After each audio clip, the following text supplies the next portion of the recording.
গত 5 আগস্ট ছাত্র জনতার ওই ফ্যাসিস্ট শেখ হাসিনা এক কাপড়ে ভারতে পালিয়ে গেছে, কিন্তু পালিয়ে গিয়ে তার ষড়যন্ত্র এখনো থেমে থাকে নাই। আমাদের নেতা আগামী দিনের আমাদের প্রাণপুরুষ আমাদের ভারপ্রাপ্ত চেয়ারম্যান তারেক রহমান বলেছেন ষড়যন্ত্র কিন্তু এখনো চলছে। মাথা ভারতে পালিয়ে গেছে, কিন্তু লেস বাংলাদেশে রয়ে গেছে। আমরা জওয়ানের দলে ভেসে আসি নাই। আপনারা গত 17টি বছর বাংলাদেশের মানুষের উপর অত্যাচার করেছেন, খুন করেছেন, আমাদেরকে বারবার জেলে নিয়েছেন, আমাদের ভাইকে হত্যা করেছেন।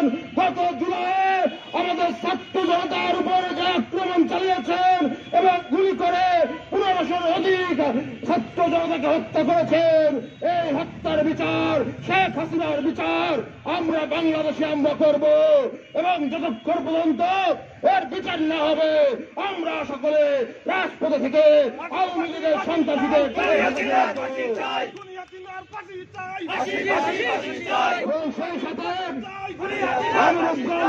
ব্যবসায়ীদের বলতে চাই, আপনারা বিগত দিনে বিভিন্ন নির্যাতনের শিকার হয়েছেন, চাঁদাবাজির শিকার হয়েছেন। বাংলাদেশ জাতীয়তাবাদী দলের পক্ষ থেকে আমি বলতে চাই, আমরা এরকম কোন কাজ আমরা করব না। আমাদের দলের নেতা তারেক রহমান ইতিমধ্যে ঘোষণা দিয়েছেন, যদি কেউ অন্যায় কাজ করে, অনৈতিক কাজ করে, তাকে দল থেকে বহিষ্কার করা হবে। তাই আমরা আওয়ামী লীগ যে রাজনীতি করেছিল, সন্ত্রাসের রাজনীতি, চাঁদাবাজের রাজনীতি, গুম হত্যার রাজনীতি, এই রাজনীতি থেকে আমরা বাংলাদেশকে মুক্ত করতে চাই। আমরা বাংলাদেশে স্বাধীন সার্বভৌম রাষ্ট্র প্রতিষ্ঠা করতে চাই। আপনারা জানেন ইতিমধ্যে কিন্তু আমাদের হিন্দু ভাইদের নিয়ে বিভিন্ন রকম ষড়যন্ত্র চলছে। মুসলিম এবং হিন্দু ভাই আমরা সম্প্রীতির মাধ্যমে বাংলাদেশে বসবাস করি। পার্শ্ববর্তী দেশের সত্যসায় কিছু লোক এবং আওয়ামী লীগের এজেন্টরা ষড়যন্ত্র করছে। এই ষড়যন্ত্রের বিরুদ্ধে আপনারা সকলে ঐক্যবদ্ধ থাকবেন। বাংলাদেশকে এমন একটা পরিস্থিতিতে নিয়ে যাচ্ছে যে আমাদের শান্তি শৃঙ্খলা তীব্র করার জন্য কুচক্র মহল আজকে একটা স্বৈরাচার সরকার ছিল, সেই স্বৈরাচার সরকারের চক্রান্তে আজকে একটা মানে দাঙ্গা হাঙ্গামার পরিস্থিতিতে নিয়ে যাচ্ছে।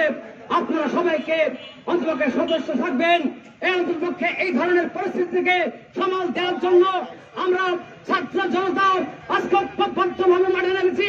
আগামীতেও সোচ্চারভাবে থাকবো এবং প্রতিহত করবো কোন রকমের কোন অপশক্তিকে এই বাংলার মাটিতে